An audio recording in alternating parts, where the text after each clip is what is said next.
Hi friends, garden ಹಾಬಿಗೆ ಸ್ವಾಗತ. ಇವಾಗ ನೋಡಿ, ಆಟಿ ತಿಂಗಳು ಕಳೆದು ಸೋಣ ತಿಂಗಳು ಪ್ರಾರಂಭ ಆಗಿದೆ ಇವತ್ತಿಂದ.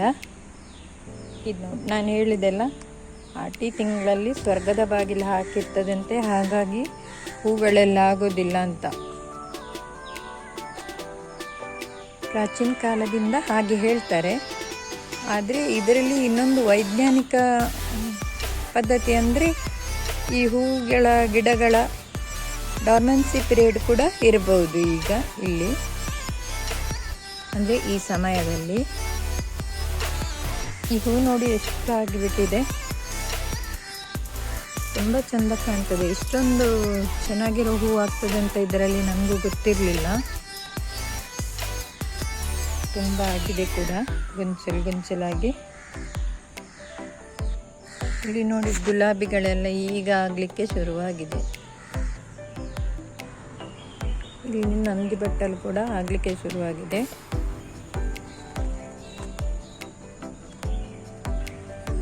ಟೊರೇನಿಯಾ ನೋಡಿ. ಈ ಮಳೆಗಾಲದಲ್ಲಿ ತುಂಬ ಈ ನಾವಡೆ ಅಂತ ಹೇಳ್ತಾರೆ ನಮ್ಮ ಕಡೆ, ಮತ್ತು ಕೆಲವರು ಮಣಿಪುರಿ ಅಂತ ಹೇಳ್ತಾರೆ. ಇದರದ್ದು ತುಂಬ ಉಪದ್ರವ. ಇದಕ್ಕೆ ಯಾರಿಗಾದರೂ ಇದನ್ನು ಹೇಗೆ ಹೋಗಲಾಡಿಸುವುದು ಅನ್ನೋ ಬಗ್ಗೆ ಗೊತ್ತಿದ್ದರೆ ಕಮೆಂಟ್ ಮಾಡಿ ಹೇಳಿ ನನಗೆ. ಯಾವುದೇ ಔಷಧಿ ಹೊಡೆದರೂ ಕೂಡ ಈ ಹುಳಗಳು ಹೋಗೋದಿಲ್ಲ. ಇಲ್ಲಿ ನೋಡಿ, ಬಾರ್ಡರ್ ಗ್ರಾಸ್ ಇದೆಷ್ಟು ಚೆನ್ನಾಗಿ ಹೂ ಬಿಟ್ಟಿದೆ ನೋಡಿ. ಅಂತೆ ಫುಲ್ಲಾಗಿ ಬಿಟ್ಟಿದೆ. ಇವಾಗ ನಮಗೆ ಈ ಹಂಚಿನ ನೀರೆಲ್ಲ ಬೀಳುವಲ್ಲಿ ಅಥವಾ ಯಾವುದೇ ಒಂದು ನೀರು ಜಾಸ್ತಿ ಬೀಳುವ ಜಾಗದಲ್ಲಿ ಯಾವುದೂ ಆಗಿಲ್ಲ ಹೂವಿನ ಗಿಡ ಅಂದರೆ ಇದನ್ನು ಬಾರ್ಡರ್ ಆಗಿ ಹಾಕೊಳ್ಬೋದು. ಇದಕ್ಕೆ ಎಷ್ಟು ನೀರು ಬಿದ್ದರೂ ಏನಾಗೋದಿಲ್ಲ ಈ ಗಿಡಗಳು. ನಮ್ಮ ಮನೆಗೆ ಮಳೆಗಾಲದಲ್ಲಿ ಕೆಲವು ಜನ ಅತಿಥಿಗಳು ಬಂದಿದ್ದಾರೆ. ನಾನು ಅವರನ್ನು ನಿಮಗೆ ತೋರಿಸ್ತಾ ಇದ್ದೇನೆ ಇವಾಗ. ಅದು ಯಾರೋ ಅನ್ನೋದನ್ನು ನೀವೇ ನೋಡಿ.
ನಿಮಗೆ ನನ್ನ ಚಾನೆಲ್ ಇಷ್ಟ ಆದರೆ ಲೈಕ್ ಮಾಡಿ, ಶೇರ್ ಮಾಡಿ, ಹೊಸಬರಾಗಿದ್ದರೆ ಸಬ್ಸ್ಕ್ರೈಬ್ ಮಾಡಿ.